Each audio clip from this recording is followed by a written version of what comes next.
굿모닝 YTN 3부 이어갑니다. 어제에 이어 오늘도 전국 대부분 지역에 비가 내리겠습니다. 특히 돌풍과 벼락을 동반한 강한 비가 내리는 지역도 있다는 예보인데요. 자세한 날씨 알아보겠습니다. 신미림 캐스터. 네, 기상센터입니다. 네, 지금 비가 시작된 곳이 있습니까? 네, 내륙 곳곳에 국지적으로 강한 비구름이 만들어지고 있습니다. 현재 수도권과 충북, 전남 곳곳에는 강한 비가 쏟아지고 있는데요. 이 지역에는 호우특보가 내려진 가운데 돌풍과 벼락을 동반한 시간당 40mm 안팎의 매우 강한 비가 집중되고 있습니다. 일단 오늘 하루 중부와 호남, 경북 많은 곳에 100mm가 넘는 국지성 호우가 쏟아지겠고요. 일부 지역에는 우박이 떨어지기도 하겠습니다. 한편 제주도는 정체전선의 영향으로 오후까지 장맛비가 이어지겠습니다. 밤사이 열대야가 나타나며 후텁지근했는데요. 현재 서울 기온은 23.2도, 강릉은 27.5도, 광주는 25.9도를 나타내고 있습니다. 경기 남부와 충청 이남 지방에는 폭염주의보가 내려진 가운데 오늘 서울의 한낮 기온은 29도, 대구는 33도, 강릉은 32도, 포항도 33도 선까지 크게 오르겠습니다. 이번 주 장마전선이 다시 북상하겠고요. 주 후반 중부지방에는 또다시 많은 비가 내릴 것으로 예보됐습니다. 지금까지 날씨 정보였습니다. 서해에 짙은 안개가 끼면서 오늘 오전 인천과 서울 있는 14개 항로 가운데 8개 여객선 운항이 차질을 빚고 있습니다. 한국해양교통안전공단 인천운항관리센터는 오늘 아침 6시 10분 기준 인천 앞바다와 먼바다의 가시거리는 500m 안팎으로 인천에서 백령도와 인천에서 연평도 등 8개 항로의 여객선 10척이 안개가 거칠 때까지 대기할 예정이라고 밝혔습니다. 영종도 삼목에서 장봉도 등 5개 항로의 여객선 6척은 정상 운항하며 인천에서 제주도 항로 여객선은 선박 정비로 휴항합니다. 어제 하루 안동과 상주 등 경북 북부 내륙 지역을 중심으로 집중호우가 쏟아져 피해 신고가 잇따랐습니다. 어제 오후 4시쯤 경북 상주시 남적동에서 강한 비바람에 꺾인 나무가 전봇대 쪽으로 쓰러져 주변 농가에 농업용 전기 공급이 끊겼습니다. 한전과 소방당국은 사고 현장을 정리하면서 응급 복구 작업을 벌였습니다.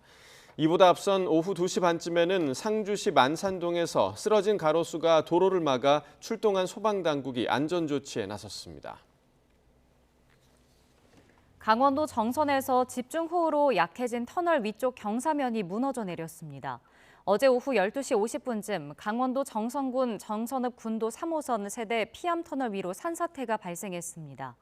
다행히 자치단체가 산사태 전 도로의 통행을 막아 차량이나 인명피해는 발생하지 않았습니다.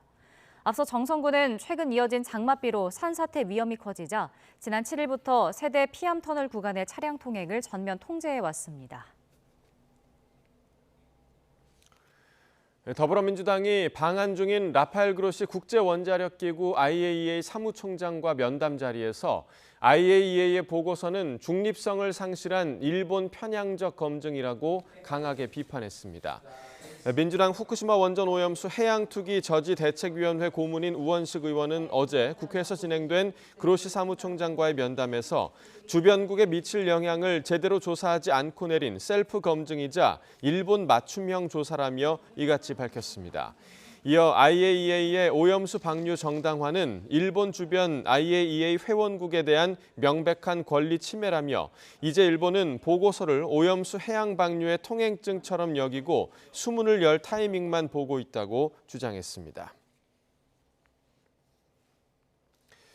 이에 라파엘 그로시 IAEA 사무총장은 민주당 의원들을 만나 일본의 원전 오염수 방류 계획은 국제안전기준에 부합한다는 기존의 입장을 거듭 확인했습니다.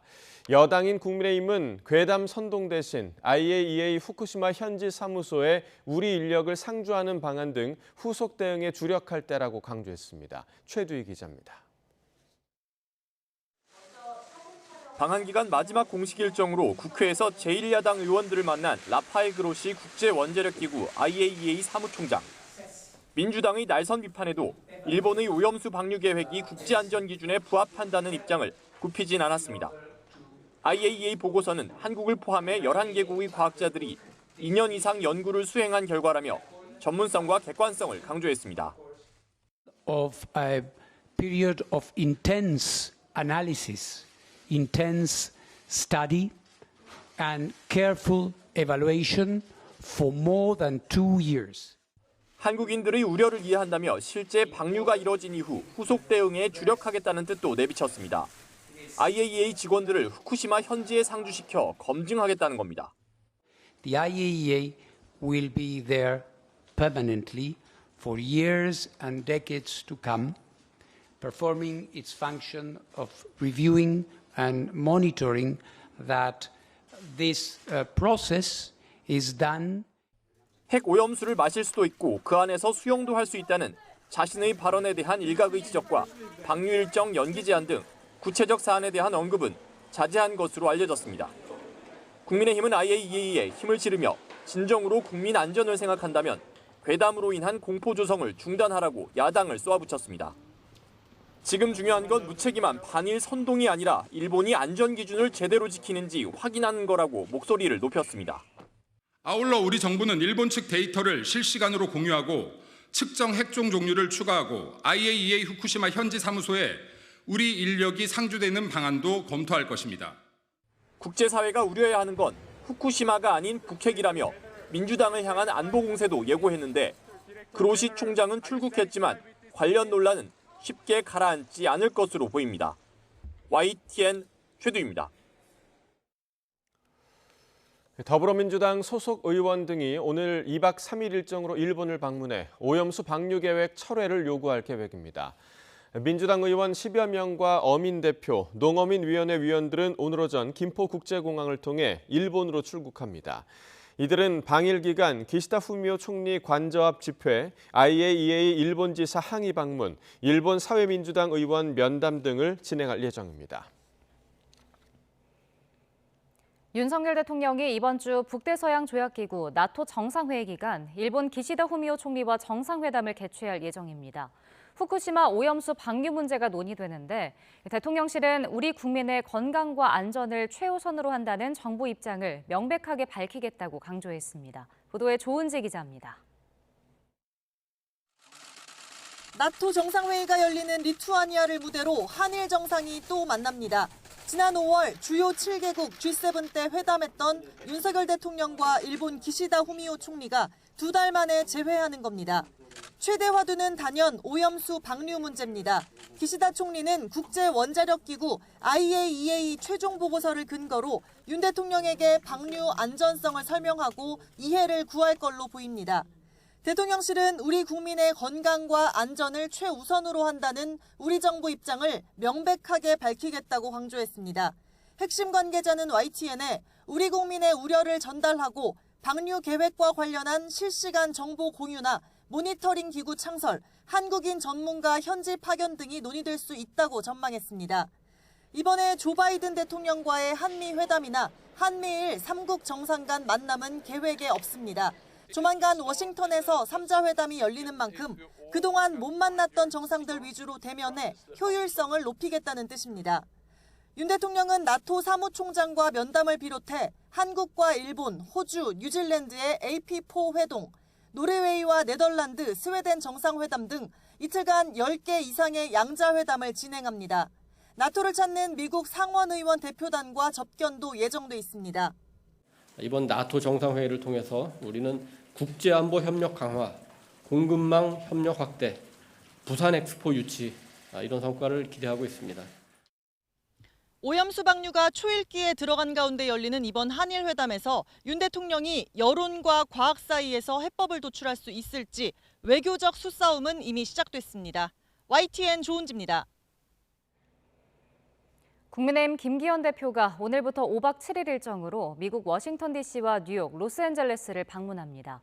김 대표는 방미 기간 미 백악관과 정보 관계자, 상하원 의원 등을 만나 올해 70주년을 맞은 한미동맹 강화 방안 등을 논의할 예정입니다. 이번 미국 방문에는 이철규 사무총장과 김석기 당 재외동포위원장, 유상범, 강민국 수석 대변인 등 지도부 인사도 동행합니다. 진실공방으로 번진 서울 양평 고속도로 사업, 여야 모두 다시 추진해야 한다는 큰 틀에서는 공감대를 이룬 분위기입니다. 다만 민주당의 사과가 먼저라는 여당과 특혜 의혹을 끝까지 묻겠다는 야당의 팽팽한 기싸움이 계속돼 접점을 찾기는 쉽지 않아 보입니다. 여야 수석 대변인의 발언 직접 들어보겠습니다.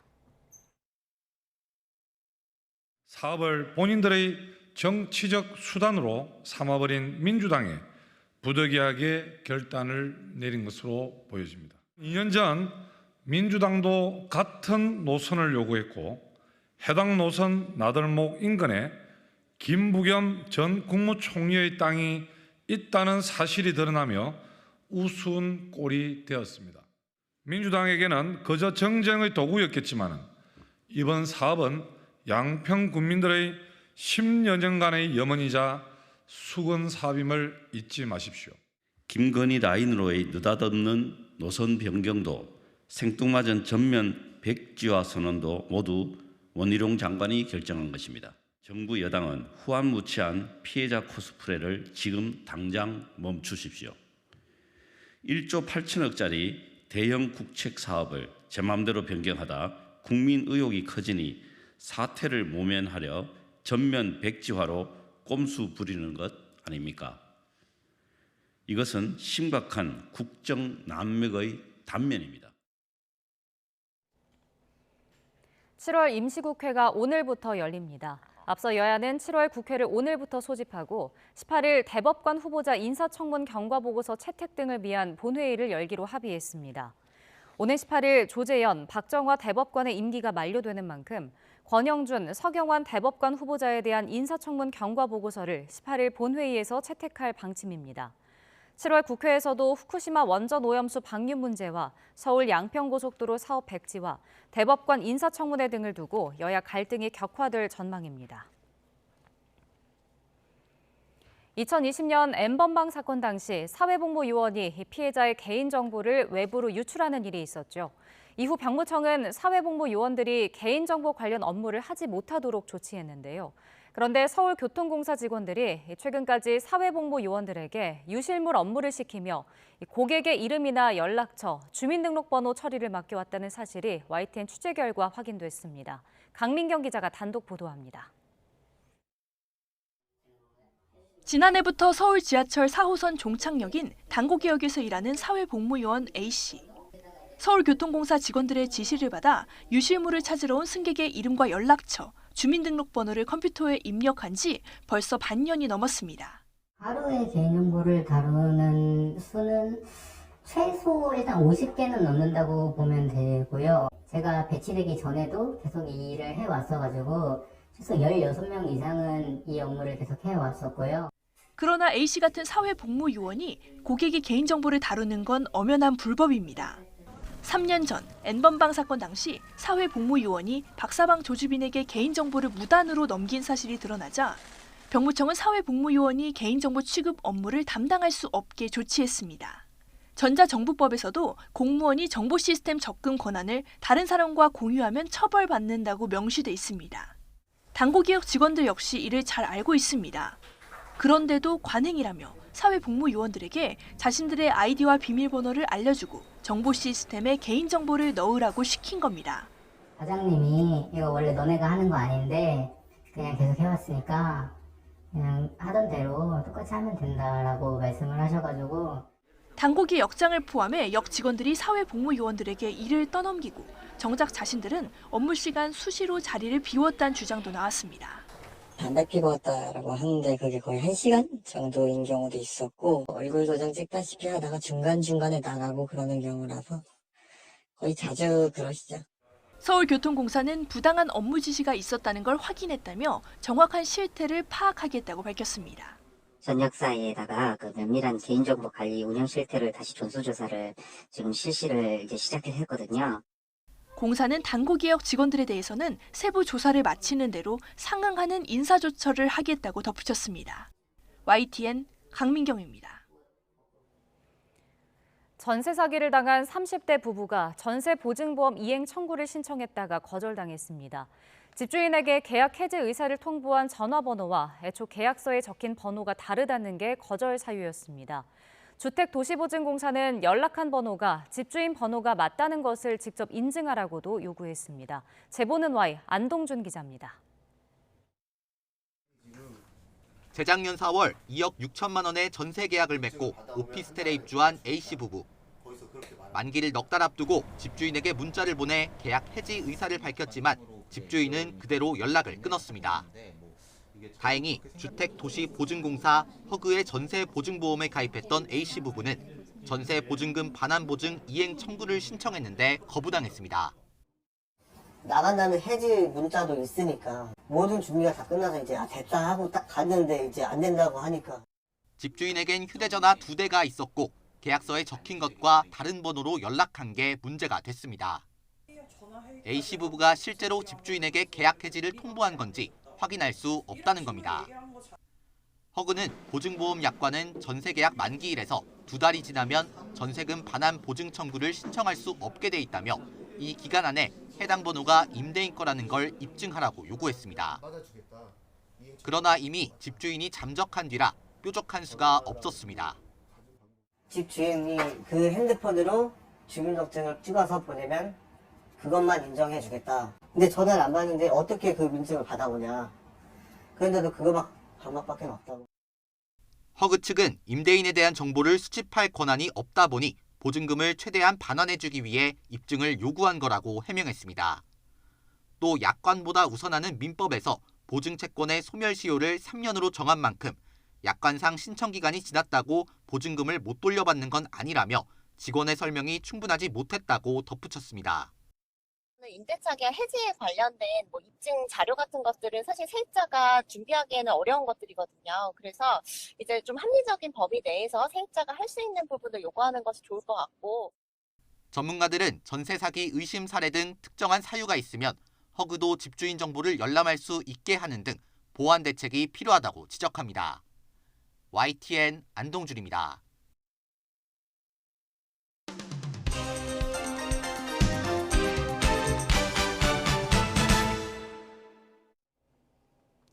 (7월 10일) 월요일입니다. 오늘 아침 신문은 어떤 소식 다뤘는지 짚어보겠습니다. 이현웅 아나운서가 정리해왔습니다. 어서 오십시오. 안녕하십니까? 네.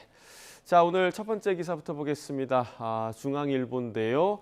자, 이 사진만 보면 사실 빨리 좀 떠나고 싶다 이런 생각이 드는 그런 시원한 사진인데 제목을 보니까 하루 반값이 55만 원. 요즘 숙박료 너무 비싸더라고요. 물가가 너무 많이 올랐죠? 그렇습니다. 네. 아마 여름 휴가 계획 세우고 있는 분들이라면 많이 공감하실 것 같은데요.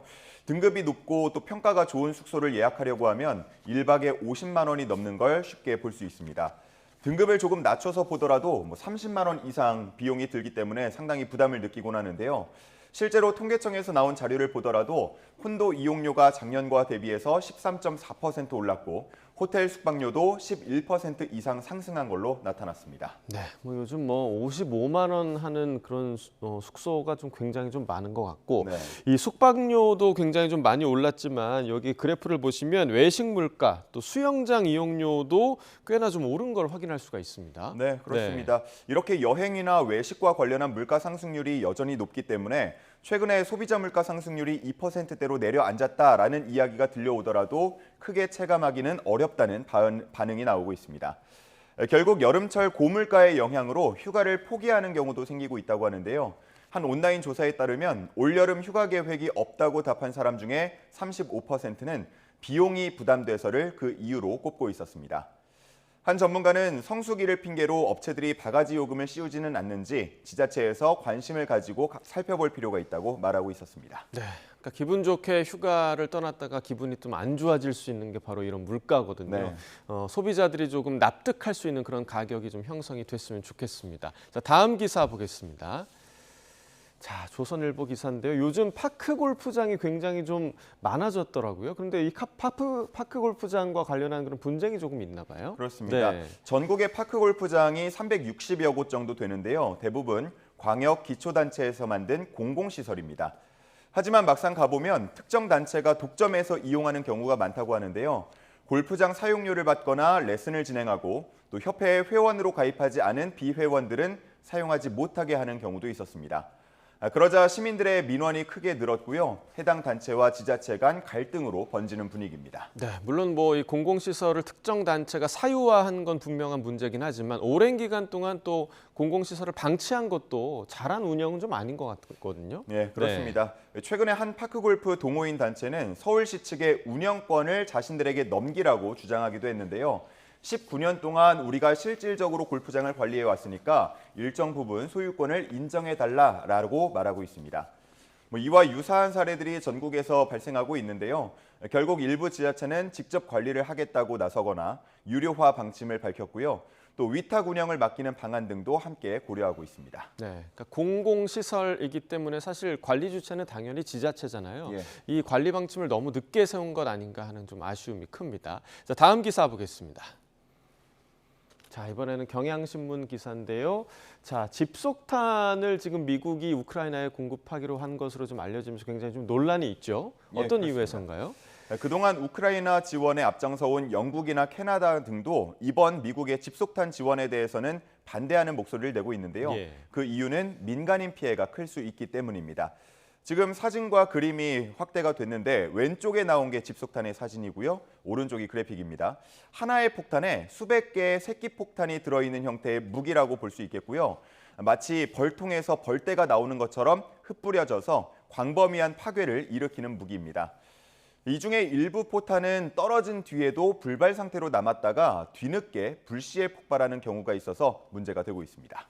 그러니까 이제 전쟁이 이제 끝난 뒤에도 땅 속에 묻혀 있다가 터지면서 민간인들 피해가 발생할 수 있다는 거죠? 네, 그렇습니다. 실제로 불발률은 최대 40% 정도에 이르는 것으로 알려져 있습니다.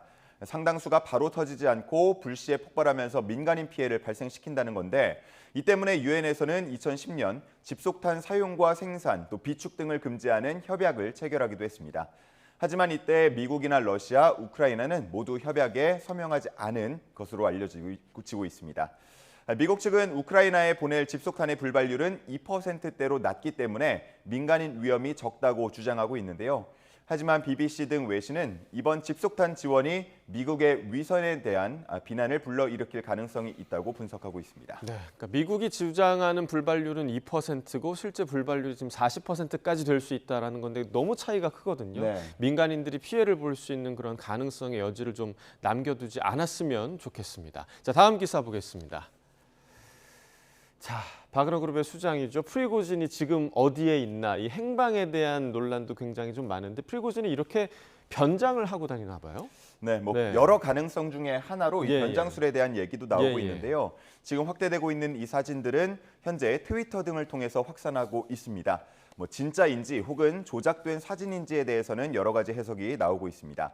다만 러시아 보안 당국이 최근 프리고진의 자택을 급습했을 때 가발과 변장 사진들을 확보한 것으로 전해지고 있습니다. 자, 그러면 프리고진은 지금 어디에 있는 걸까요? 예, 루카셴코 벨라루스 대통령은 최근 프리고진이 더 이상 벨라루스에 있지 않다고 밝히면서 지금은 아마 모스크바나 다른 곳으로 갔을 것이라고 말했습니다. 하지만 별다른 증거를 제시하지 않았기 때문에 사실 여부를 확인하기는 어렵습니다. 또 뉴욕타임스는 프리고진이 행방을 감추기 위해서 대역 배우를 쓴다면서 애초에 벨라루스에 있었다는 것도 불확실하다고 전하고 있습니다. 한편 일각에서는 푸틴이 프리고진의 행방을 알면서도 일부러 건들지 않는다는 주장도 나오고 있는데요. 전쟁이 장기화하는 상황에 바그너 그룹들이 필요해질 수 있기 때문에 민심을 잃지 않기 위해서라는 의견입니다. 크렘린궁 대변인 측은 프리고진 행방에 대해서 정부는 추적할 능력도 또 의지도 없다면서 특별한 반응을 보이지 않았습니다. 네, 여러 가지 주장들이 나오고 있지만 프리고진의 행방에 관련해서는 확실히 이해관계를 고려한 그런 조치가 계속 이어지지 않을까 하는 생각이 듭니다. 자, 마지막 기사 보겠습니다. 자, 한국일보 기사인데요. 해양 주권 침해에 뿔난 베트남, 블랙핑크를 보이콧을 했다. 블랙핑크와 해양 주권은 굉장히 좀 연결이 안 되는 부분인데 어떤 내용인가요? 네, 블랙핑크는 오는 29일과 30일 베트남 하노이에서 콘서트를 열 예정입니다. 그런데 블랙핑크의 월드 투어 주최사 홈페이지에 지도가 하나 게재가 됐는데 이게 문제가 되면서 보이콧 얘기가 나오고 있습니다. 해당 지도에는 중국이 자국 영해라면서 주장하고 있는 남해 구단선이 표시돼 있는데요. 이곳은 베트남이 베트남 동해에 중국이 일방적으로 그은 경계선이라며 영유권을 다투는 곳이기 때문에 민감한 반응들이 나오고 있습니다. 네, 어느 정도 좀 이해가 가능한 게 우리 국민들도 동해를 일본해로 표기를 하면 상당히 좀 민감하게 반응을 하잖아요. 네. 어떤 분쟁인지 알 수 있을 것 같은데 그렇다면 이번 그 블랙핑크의 콘서트가 취소될 수도 있는 건가요? 네, 좀 두고 봐야 할 것 같습니다. 앞으로의 반응을 조금 더 봐야 할 것 같은데요. 베트남 외교부 측은 당장 취소 가능성을 묻는 질문에 대해서 해당 사안을 정부가 조사하고 있다 정도로만 답했습니다. 다만 이전에 남의 구단선을 표시했던 드라마나 영화 작품들은 결국 상영되지 못한 전례가 있기 때문에 좀 상황을 봐야 할 텐데요. 블랙핑크 월드투어 주최사 측은 공식 사과를 전했고요. 또 홈페이지에서 사진을 삭제했습니다. 네, 며칠 전만 해도 베트남 팬들이 굉장히 블랙핑크 오는 걸 기대하고 있다 이런 기사를 좀 본 적이 있는데 네. 또 주최 측에서 사과를 했다고 하니까 원만한 좀 해결이 이루어졌으면 좋겠습니다. 굿모닝 브리핑 이현웅 아나운서와 함께했습니다. 고맙습니다. 감사합니다.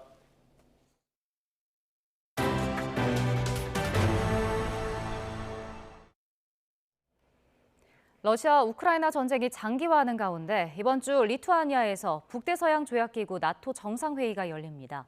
우크라이나의 나토 가입 문제 등 핵심 의제들에 대해 세계의 관심이 집중되고 있습니다. 보도에 김진호 기자입니다. 31개 나토 동맹국과 초청국 등 40여 개국 정상들이 모일 나토 정상회의를 앞두고 리투아니아에 긴장이 고조되고 있습니다. 수도 빌뉴스에 있는 정상회의장이 러시아 핵무기가 배치된 벨라루스 국경과 불과 32km 떨어져 있기 때문입니다. Definitely, these threats of Lukashenko's regime to use the nuclear weapons against the whole world really creates a lot of, I would say, concerns. 경호의 만전을 기하기 위해 16개 나토 동맹국은 1000명의 병력을 파견해 삼엄한 경비에 나섰고 패트리어트 등 최첨단 방공 시스템도 설치했습니다. 정상들은 이번 회의에서 우크라이나의 나토 가입 문제 등을 주요 의제로 다룰 예정입니다. 우크라이나는 지난해 가을 러시아가 점령지 4곳을 병합한 직후 나토 신속 가입을 신청했지만 회원국들 간 이견이 적지 않습니다. 우크라이나 대통령은 직접 참석해 입장을 밝힐 계획입니다. And we would like to have all the decisions to be made during the summit. In this case, it's obvious that I'll be there. 우크라이나 못지않게 스웨덴의 나토 가입 문제도 중요한 사안입니다. 지난해 스웨덴은 핀란드와 함께 나토 가입을 신청했지만 튀르키예와 헝가리의 반대로 가입이 지연되고 있습니다. 중국이 새로운 안보 위협으로 부상하면서 나토와 아시아 태평양 국가들 간의 안보 협력도 중요한 의제로 떠올랐습니다. 한국, 일본, 호주, 뉴질랜드 등 아시아 태평양 파트너 4개국은 지난해 6월 마드리드 회의에 이어서 이번 나토 정상회의에도 공식 초청을 받았습니다. YTN 김진호입니다. 조 바이든 미국 대통령이 우크라이나가 북대서양 조약기구 나토에 가입할 준비가 되지 않았다고 강조했습니다.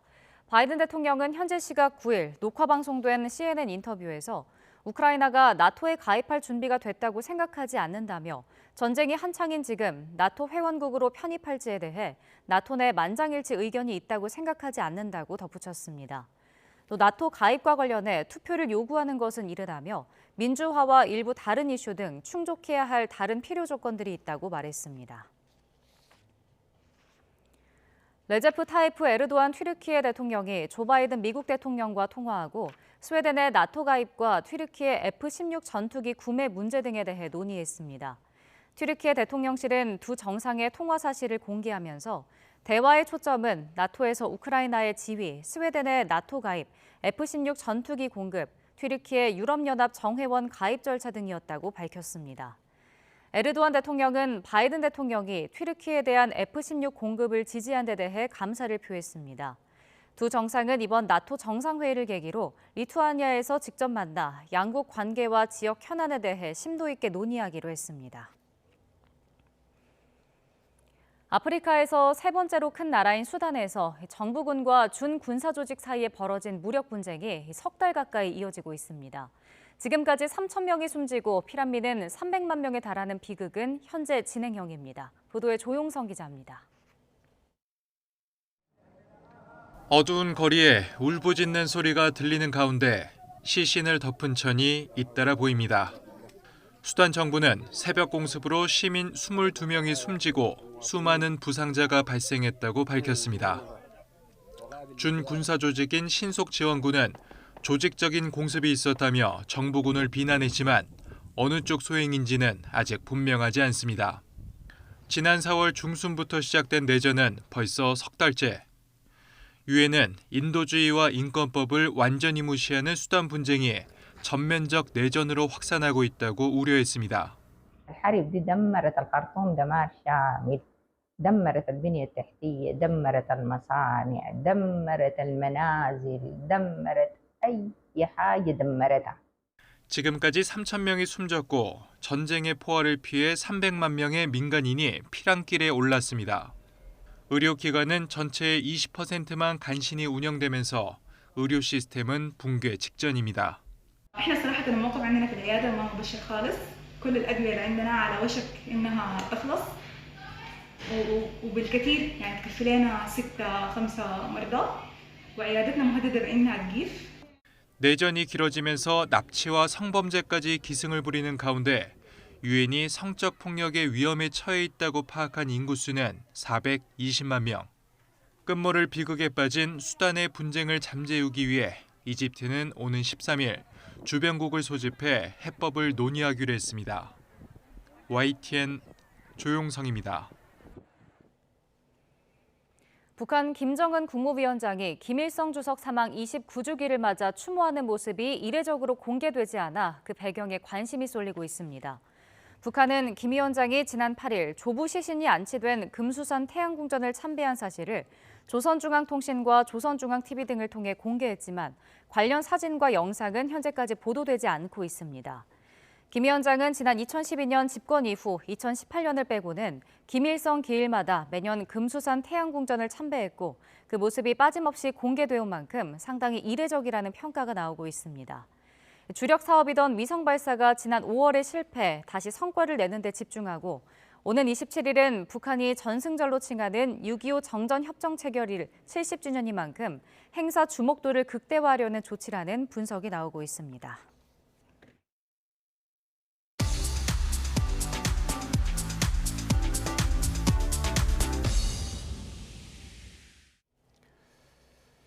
네, 경제 소식을 빠르고 친절하게 전달해드립니다. 오늘 굿모닝 경제는 UME 한양대학교 경제금융대학 교수와 함께하겠습니다. 교수 어서 오세요. 어서 오십시오.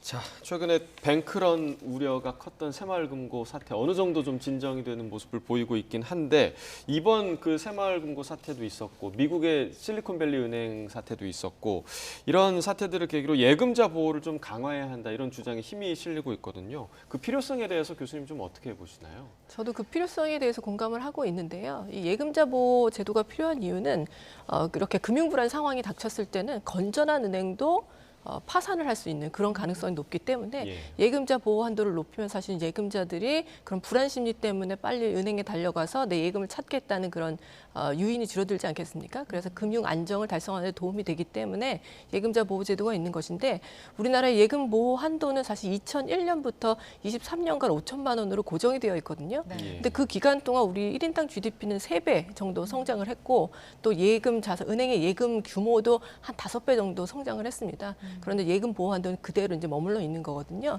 그래서 이제 이것을 좀 상향 조정을 해서 우리 경제 규모에 맞게 좀 예금 보호 한도도 높이고 금융 안정을 좀 달성하는 데 도움이 되는 것이 어떻게 하는가 하는 그런 필요성이 제기되고 있고 저도 거기에 공감을 하고 있는데요. 주요국하고 비교를 해도 우리 예금 보호 한도가 상당히 낮은 수준입니다. 미국은 우리가 1인당 25만 달러라는 것을 이제 다 알고 있는데 이게 한화로 하면 이제 3억이 넘는 수준이고요. 그다음에 일본 같은 경우도 이제 현재 환율로 환산을 하면 한 9천만 원 정도, 뭐 영국 같은 경우 1억 5천만 원 가까이 되고요. 그러니까 주요 선진국과의 GDP 격차를 비교를 해도 사실 우리 예금 보호 한도가 상당히 낮은 수준이기 때문에 이것을 좀 현실화할 필요는 있어 보입니다. 우리나라 이 GDP를 생각한다면 예금자 보호 한도는 그 5천만 원에서 얼마 정도로 올리는 게 적절한 건가요? 저는 지금 현재로서는 한 1억 정도까지 높이는 것이 적절하지 않을까 하는 생각을 하고 있는데요. 우선 주요 국가의 이제 GDP 뭐 격차라든지 이런 부분을 고려해서 생각하는 부분이고요. 사실 예금 보호 한도를 무작정 높인다고 반드시 좋은 것은 아닌 게 이 예금 보험 한도를 높이면 당연히 금융기관들이 예금보험공사에 지불해야 되는 이제 보험 요율도 올라가게 되어 있거든요. 그럼 이것이 결국에는 이제 소비자들에게 대출 금리가 좀 올라간다든가 하는 방향으로 또 이제 전가가 될 수가 있기 때문에 무작정 이제 한도를 높이는 것이 좋은 것은 아니고요. 하지만 이제 경제 규모에 맞게 적정 수준으로 조절을 하는 것이 필요하다고 생각합니다. 네. 자, 또 다른 후폭풍도 좀 이어지고 있습니다. 의금융권을 중심으로 부동산 PF에 대한 우려가 높아지고 있고 뭐 계속 부동산 PF 얘기는 계속 나왔었습니다. 이 부분 좀 더 확대될 거라고 보시나요?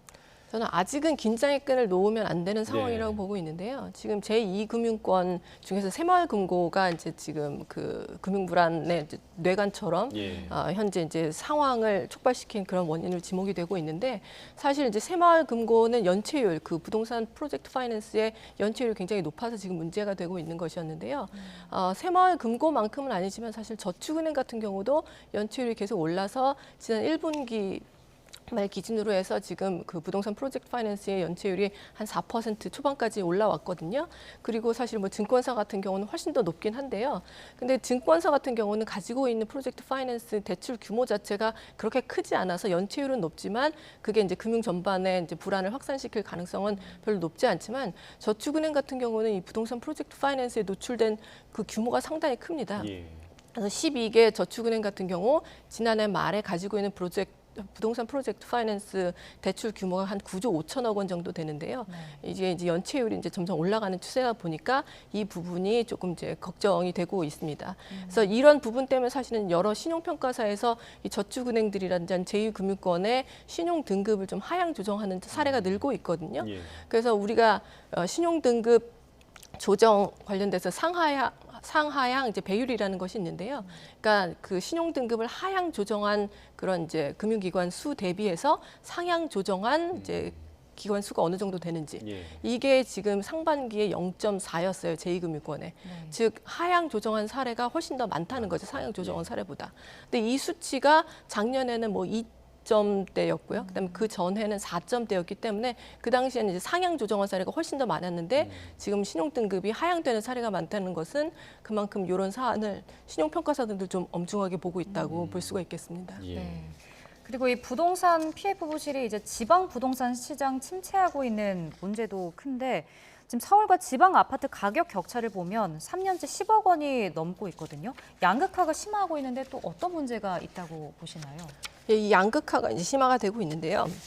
사실 2000년대 초반부터 지금까지 거의 한 20년 정도 이상 시간이 지났는데 그 사이 서울의 평균 아파트 가격은 10억 원 이상 올랐는데요. 이제 지방의 평균 아파트 가격은 뭐 한 2억 정도 올랐습니다. 그래서 이 아파트 가격을 이제 한번 배수를 구해보면 지방의 평균 아파트 가격 대비해서 서울의 평균 아파트 가격이 2000년에는 한 3.1배 정도였다가 지금은 한 5배 정도 되는 거거든요. 그러니까 그 사이에 이제 아파트 가격의 양극화가 굉장히 많이 진행이 되고 있는데요. 이 부분이 특히 최근에는 서울 지역 중심으로 해서 아파트 가격이 조금 반등하는 모습을 보이고 있는 반면에 지방은 아직도 뭐 미분양이 좀 이제 늘어나고 있다든지 해서 이제 부동산 경기가 완전히 회복이 되고 있지는 않고 있는데 따라서 이것 때문에 금융기관 부실이 좀 진전될 우려도 분명히 있을 뿐만이 아니라 이렇게 아파트 가격이 양극화되는 것 자체로도 또 다른 사회적인 문제를 낳을 수도 있는데요. 일단 서울의 아파트 가격이 지방에 비해서 너무 빠르게 급격하게 오르고 있다 보니까 청년들의 이제 내 집 마련이 굉장히 어려워지고 있죠. 최근에는 이런 내 집 마련이 어려운 게 출산율이 낮아지고 혼인율이 낮아지는 것의 또 이유 중에 하나로 지목이 되고 있기 때문에 그런 식의 이제 사회적 문제하고도 연결이 되고요. 또 지방과 서울 간의 이제 아파트 가격 격차가 크게 벌어지면 결국 이 아파트를 보유하고 있는 사람은 이것이 자산이 되지 않겠습니까? 그러니까 자산 격차가 이제 벌어지는 그런 문제. 그리고 이것 때문에 소비의 여력도 또 벌어지는 이런 문제. 그래서 소득 불평등이나 아니면 자산 불평등이 심화되는 그런 원인으로도 또 이어질 수가 있기 때문에 이 부분에 대해서도 좀 여러 가지 정책적인 대응 방안이 마련돼야 된다고 생각을 하고 있습니다. 네. 자, 그리고 이제 KDI의 조사 결과가 나왔는데 우리나라 제조업 분야 부진이 점차 지금 나아지고 있다. 이런 분석 결과가 나왔습니다. 경기 저점을 통과하고 있는 거 아니냐 이런 분석인데 좀 어떻게 보시나요? 경기 저점을 사실은 이제 통과하고 있는 중에는 그것이 저점인지를 뚜렷하게 이제 확인하기는 좀 어려운 측면이 있는데요. 그럼 결국에는 이제 경기가 언제 반등할 것인지, 반등하는 시점이 가까워지고 있는지에 대해서 좀 생각을 해봐야 될 텐데, 일단 뭐 수출이 계속해서 이제 감소를 하고 있지만 감소 폭이 조금 이제 줄어들었다든지 하는 것으로 경기 저점에 가까워지고 있다는 생각을 해볼 수는 있긴 한데요. 그럼 과연 앞으로 얼마나 빨리 반등할 것인지를 생각해 보면 그렇게 낙관적이지만은 않습니다. 여러 가지 이유가 있겠지만 일단은 중국 경제가 좀 좋지가 않거든요. 그래서 중국 경기가 좀 좋아지면서 우리도 수혜를 입을 것이라는 기대가 연초부터 있었는데 사실 중국 경기가 좀 회복되는 듯 하다가 다시 좀 둔화되는 조짐이 보이고 있고요. 최근에는 그 중국이 혹시 디플레이션에 빠지는 것이 아니냐 하는 그런 우려까지도 번지고 있는 상황입니다. 그래서 중국 경기가 회복되면서 우리 경기가 수혜를 입고 수출을 중심으로 해서 회복이 되는 그런 가능성이 좀 줄어들고 있기 때문에 이제 반등이 이제 수출을 통해서 반등되는 시점이 조금 더 지연이 될 가능성이 높고요. 두 번째로 우리의 최대 수출품인 이제 반도체 경기가 살아날 것이 언제인지에 대해서 관심이 모아지고 있는데 원래는 한 3분기 정도로 예상을 했지만 사실은 이제 한 4분기 정도로 미뤄질 가능성이 커진 것이요. 이제 반도체 가격이 하락되는 것이 이제 좀 둔화가 되고 있지만 좀처럼 이제 반등이 되고 있지 않거든요. 근데 삼성전자가 한 4월부터 감산을 했고 마이크론이나 이제 SK 하이닉스 같은 경우는 메모리 반도체를 작년부터 이제 감산을 했는데 마이크론이 최근에 이제 추가 감산하겠다고 밝혔기 때문에 이런 효과가 이제 재고가 소진된 이후로 본격적으로 나타나기 시작하면 반도체 이제 수출이 조금 더 이제 좋아지는 시점이 한 4분기 정도 올 것으로 보기 때문에 이제 저점이 지나서 좀 반등하는 시점은 한 4분기 정도로 밀리지 않을까. 그리고 여기에 뭐 엔저가 계속돼서 일본 제품하고 경쟁하는 우리나라 수출품이 좀 회복이 어렵다든지 하는 여러 가지 이유들이 또 있기 때문에 반등이 아주 쉽게 빠르게 일어나지는 않을 것으로 보고 있습니다. 네. 자, 그런가 하면 제닛 옐런 미 재무장관이 이제 방중 일정을 마쳤습니다. 미중 고위급 경제 그 대화에 좀 관심이 많이 높았었는데 뭐 뚜렷한 결과물은 없었던 것 같아요. 예, 그렇습니다. 뚜렷한 결과물은 없었는데요. 제넷 옐런 이제 미 재무장관이 방중을 마치고 나서 미국 이제 CBS 방송국에 이제 출연을 해서 대담을 했는데요. 여기에서 실질적인 이제 회담을 했다 중국과 이런 얘기를 했습니다. 그런데 실질적인 회담을 했지만 중요한 이견이 있다는 것을 확인했다고 얘기를 했거든요. 그러니까 중요한 이견이 있고 이것에 대해서 합의에 이르거나 어떤 개선점을 발견하지는 이제 못했다는 건데요. 따라서 뭐 공동 성명이라든지 이런 게 발표되지도 않았습니다. 근데 현재 지금 미국은 중국을 첨단 기술로부터 좀 봉쇄하려는 움직임이 있고 중국은 미국의 마이크론과 같은 그런 기업들을 제재한다든지 아니면 중요한 광물 같은 것을 수출하는 걸 제한한다든지 하는 그런 식으로 이제 팽팽하게 맞서고 있는데 이 둘 다 어느 정도 이제 양보를 해야지 사실 합의에 이르게 될 텐데 전혀 그럴 기미가 보이지 않고 있기 때문에 이런 실질적인 회담이 이어져 가고는 있긴 하지만 이걸로부터 뚜렷한 성과가 나기까지는 아직도 오랜 시간이 걸릴 것으로 생각이 됩니다. 네. 자, 이번 주 주요 경제 일정도 좀 짚어보도록 하겠습니다. 13일에 금통위 통화정책 방향 회의가 지금 예정이 돼 있습니다. 미국에서 기준금리 인상이 지금 굉장히 높게 점쳐지고 있는데 우리는 어떻게 대응할 것인가 이 부분이 좀 논의될 것 같아요. 예, 그렇습니다. 저는 그래도 이제 한국은행이 추가적으로 기준금리를 인상할 가능성은 굉장히 낮다고 보고 있는데요. 일단 지금 주요 선진국들이 아직 긴축을 멈추고 있지 않은 상황이긴 하지만 그 각 나라들마다 각국의 물가 상황에 따라서 기준금리를 자율적으로 지금 운용을 하고 있는 상황입니다. 근데 우리나라 같은 경우는 물가 상승률이 빠르게 떨어지고 있거든요. 아직 근원 물가 상승률은 뭐 3.5% 지난달에 이제 나왔기 때문에 좀 높은 상황이긴 합니다. 물가 상승률 목표치인 연 2%보다는 상당히 높은 수준이긴 하지만 그래도 계속해서 좀 좀처럼 움직이지 않다가 지난달에는 0.5%포인트 정도 좀 빠르게 둔화가 되었거든요. 그래서 물가 상승률 측면에서는 기준금리를 더 올릴 필요는 없고 현재 수준을 유지하는 것만으로도 물가가 빠르게 하락하고 있기 때문에 이런 부분에서 물가 상승률을 고려했을 때는 추가적으로 기준금리를 올릴 필요는 없다고 보고요. 이제 유일하게 이제 걱정이 되는 부분은 외환 시장이 불안하지 않을까. 한미 금리 격차가 조금 더 벌어지게 되면서 미 연준이 추가 금리를 인상을 하게 되면요. 하지만 그럴 가능성도 이제 아주 크지는 않다고 보고 있거든요. 왜냐하면 이제 채권 시장이라든지 주식 시장에서 동시에 자금이 이제 빠르게 빠져나가는 모습은 전혀 보이고 있지 않고 오히려 좀 안정적인 모습을 보이고 있기 때문에 그런 부분을 고려한다면 이제 한국은행이 기준금리를 더 올릴 가능성은 별로 없다고 보고 있습니다. 하지만 앞으로 어떤 식으로 이제 경제를 보고 있는지 이런 정도의 정보가 나올 것이기 때문에 그 이제 한국은행의 통화정책 방향에 대해서 좀 관심을 갖고 지켜보면 좋을 것 같습니다. 네, 그러니까 일단 이번 달에는 동결을 좀 전망해 주셨고요. 네. 또 하나의 그 경제 일정이 있는데 미 연준이 주목하고 있는 지표죠. 6월 소비자 물가 지표도 이번 주에 나온다고요? 예, 그렇습니다. 미국의 이제 소비자 물가 지수 상승률이 발표가 되게 되어 있는데요. 지금 미국의 이제 물가 상승률의 둔화 흐름이 굉장히 좀 더딥니다. 네. 그래도 지난달에는 조금 이제 빠르게 떨어지긴 했지만 근원 물가 상승률이 여전히 5%대에 이르기 때문에 이 부분이 얼마나 빠르게 떨어질지가 좀 관심이 가고요. 그런데 이제 지난 주말에 미국의 고용 상황에 대해서 이제 발표가 됐는데 6월 고용 상황이 발표가 됐는데 고용 시장이 여전히 굉장히 탄탄하다는 또 지표가 확인이 됐습니다. 실업률도 조금 이제 다시 떨어지고 그다음에 이제 고용도 상당히 탄탄한 상황이기 때문에 이제 물가 상승률에도 그런 부분이 반영돼서 얼마만큼 계속해서 고물가가 유지가 될지가 추가적인 미 연준의 금리 인상이라든지 향후 정책 방향을 아는 데 좀 가늠자가 될 것으로 생각이 듭니다. 알겠습니다. 네, 오늘 굿모닝 경제 여기까지 듣겠습니다. 유혜미 교수와 경제 이야기 나눠봤습니다. 고맙습니다.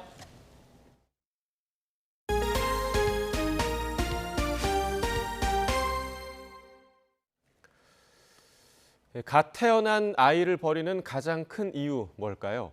경제적 이유도 크지만 바로 부모에게 알려질까 두렵다는 겁니다. 이 연구팀이 관련 사건 판결문을 분석한 결과입니다. 우철희 기자입니다. 지난 2015년 12월 20대 여성 A씨는 아빠를 알 수 없는 아이를 자신의 집 화장실에서 낳은 뒤 근처 공원에 유기했습니다. 경제적 여건도 좋지 않은데 무엇보다 자신의 엄마가 출산 사실을 알게 될 것이 너무 두렵다는 이유였습니다. 한 연구팀은 2013년부터 8년간의 영아 유기, 치사 사건 판결문 20건을 통해 범죄 특징을 분석했습니다. 특히 출산 사실이 다른 사람에게 알려질까 두렵다는 이유가 가장 많은 것으로 집계됐습니다. 전체 12건을 차지했습니다. 이 가운데 두려움의 대상으로 부모를 꼽은 사건이 7건으로 가장 많은 것이 눈에 띕니다. 부모라는 존재가 난처하고 절박한 상황에서 가장 먼저 도움을 청할 대상이 아닌 출산 사실을 비밀로 남겨두기 위해 가장 멀리해야 할 대상으로 여겨졌던 겁니다. 또 경제적인 어려움으로 아이를 버린 경우도 분석 대상 판결 20건 가운데 8건에 해당했습니다. 영아 유기 재범 사례도 2건이나 확인됐습니다. 하지만 버려진 아이가 숨진 것을 포함해 실형이 선고된 사건은 고작 1건에 불과했습니다. 충격으로 경황이 없는 상태에서 우발적 범행이 이뤄졌고 어려운 사정을 고려했다는 게 집행유예 선고의 주된 이유입니다. 이에 따라 연구팀은 임신과 출산 노출을 꺼리는 산모들을 위해 국가가 적극 개입해야 한다고 제안했습니다. 아동보호 전문기관이나 입양 전문기관 등과 연계해서 출산으로부터 입양까지 종합적인 대입 대책이 필요하다라는 게. 또 성에 대해 책임지는 교육과 경제적 여건까지 고려한 근본적인 정책적 대안 마련, 어린 생명의 죽음만은 반드시 막겠다는 법원의 엄벌 의지 또한 시급하다고 덧붙였습니다. YTN 우철입니다. 네, 이처럼 출산 사실이 알려지는 걸 두려워하는 산모를 돕기 위해 미국에서는 영아 피난제법을 시행하고 있습니다. 이 부모의 처벌보다는 아기의 생명이 우선이라는 취지인데요. 화면과 함께 알아보겠습니다. 미국 전역에서 시행 중인 영아 피난제는 생후 3일에서 60일이 된 아기의 양육을 안전하고 합법적으로 포기할 수 있는 법입니다. 태어나자마자 바구니에 버려진 성경 속의 인물이죠. 모세에 빗대 아기 모세법으로도 불리는데요. 부모나 부모 대리인이 아기를 학대하지 않은 건강한 상태로 병원 응급실이나 관공서 등에 데려가거나 긴급 콜센터에 연락하면 즉시 국가가 아기의 양육을 모두 책임집니다. 이 과정에서 부모의 신원과 거주지, 또 아기를 키우지 못하는 이유 등은 일절 묻지 않습니다. 부모에게 형사 책임은 물론 도덕적 책임도 묻지 않으면서 더욱 적극적인 보호에 나서는 겁니다.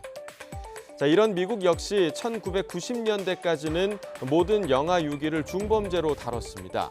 그 여파로 처벌과 신원 노출을 우려한 부모들의 영아 유기가 급증해 사회적 문제가 됐는데요. 그 해법으로 도입된 것이 바로 영아 피난제입니다. 물론 이 과정에서 무분별한 혼외 출산이나 부부들의 자녀 유기를 조장한다는 비판도 적지 않았습니다. 하지만 이 제도 덕분에 목숨을 구한 아기는 지난 1999년부터 2021년까지 최소 4,500명에 이를 것으로 추산됩니다. 우리나라도 베이비박스를 둘러싼 논란 속에 익명 출산을 보장하는 보호출산제 도입은 여전히 지지부진한 상황인데요. 소중한 어린 생명을 지킬 수 있는 방법이 무엇인지 우리 사회가 모두 머리를 맞대고 서둘러 고민해야 할 때입니다. 올해 상반기 국내 판매된 승용차 5대 가운데 한 대는 하이브리드 모델인 것으로 나타났습니다. 지난해와 비교해 증가율이 40%가 넘을 정도로 성장 속도가 빠릅니다. 반면 친환경 대세로 주목받던 전기차는 올해 소폭 상승하는 데 그쳤습니다. 그 이유를 양희력 기자가 알아봤습니다. 서울의 한 자동차 지점. 친환경 차량에 손님들이 얼마나 관심이 많은지 물어봤습니다. 요즘은 친환경 차에 관심들도 많으시고 그다음에 전기차에 관심이 많으신데 거의 과반수 정도는 하이브리드에 일단 관심을 보이시고요. 실제 올해 상반기 승용차의 신차 등록 대수를 보면 5명 가운데 1명 가까이 하이브리드를 선택했습니다. 휘발유에 이어 두 번째로 많이 소비자의 선택을 받은 겁니다. 성장세도 가파릅니다. 올해 상반기 하이브리드 신차 등록 대수는 지난해 상반기보다 42.9% 껑충 뛰며 연료별 가운데 가장 높은 수치를 기록했습니다. 반면 친환경 대세로 주목받는 전기차는 폭발적인 성장세를 보이다가 올해는 어째서인지 주춤했습니다. 전기차는 화석연료보다 연료비가 저렴하지만 충전소 같은 기반 시설이 아직 덜 갖춰졌습니다. 게다가 한번 불이 나면 꺼지기 어려운 특징도 있습니다. 편의성과 안전을 따졌을 때 같은 친환경 차량이면 전기차 대신 하이브리드를 선택하는 겁니다. 전기자동차로 가기에는 여전히 충전에 대한 두려움과 주행거리에 대한 불편함이 남아있어서 보다 안정적인 선택을 한 것이 바로 고효율의 휘발유 하이브리드로 모아진 것 같습니다. 또 전기차에만 지급되는 지자체 보조금을 감안하더라도 동급 모델과 비교하면 수백만 원의 가격 차이가 나는 것도 원인으로 꼽힙니다. 게다가 주행 중 동력 상실 문제 등 성능이 불완전한 점도 전기차를 꺼리는 요소로 지적됩니다. YTN 양일혁입니다. 반려동물과 함께 사는 인구가 1,000만 명을 넘으면서 반려동물을 뜻하는 펫과 기술을 의미하는 테크놀로지를 합친 펫테크 시장에 통신 3사가 뛰어들고 있습니다. 인공지능 AI가 반려견 식사량을 자동 조절하고 엑스레이를 판독하기도 합니다. 보도에 최기성 기자입니다. 반려견이 다가가자 자동 급식기에서 사료가 나옵니다. 목에 달린 장비로 활동량을 확인한 AI가 적절한 급식량을 제공합니다. 위치도 실시간으로 파악 가능합니다. 반려견을 키우면서 통신 상품과 같이 연계할 수 있다는 그런 생각들을 많이 못 하셨는데 이왕 가입하는 휴대폰에 우리 아이들을 함께 그 건강도 케어해 줄 수 있고 관리할 수 있고 한 통신사는 지난해 7월 반려견 훈련 서비스를 제공하는 플랫폼을 출시했습니다. 반려견 성향을 분석해 어울리는 전문 훈련사와 연결할 수 있습니다. 1년 만에 28만 명이 가입했습니다. 훈련을 하고 나면 고객 만족도가 거의 한 9.5점 이상을 상회를 해요. 그래서 만족도는 굉장히 높은 편이고 그리고 또한 추천 의향도 9.5점이 넘어가는 형태입니다. 수의사 영상 진단을 돕는 상품을 내놓은 통신사도 있습니다. 병원에서 엑스레이를 찍어 올리면 AI가 실시간으로 결과를 판독합니다. 전국 200곳 넘는 동물병원이 서비스를 이용 중입니다. 원격 판독 같은 경우에는 의뢰를 하게 되면 하루 정도가 걸리는데 30초라는 아주 빠른 시간 안에 결과를 받아보실 수가 있고 진료에 활용하실 수가 있습니다. 기존 통신산업이 포화 상태인 만큼 통신사들이 새로운 수익 모델을 찾고 있는 것이란 해석이 나옵니다. 최근에 알뜰폰이 등장하면서 고객들이 대거 이탈을 하고 또 인구 구조가 변화함으로써 또 젊은 세대들의 인구 규모가 작아지고 그래서 저성장에 대한 돌파구가 필요한데 그 과정에서 다양한 시도를 하고 계신다고 볼 수 있을 것 같습니다. 다양한 영역에서 반려동물 관련 시장 규모는 더 커질 전망입니다. YTN 최기성입니다.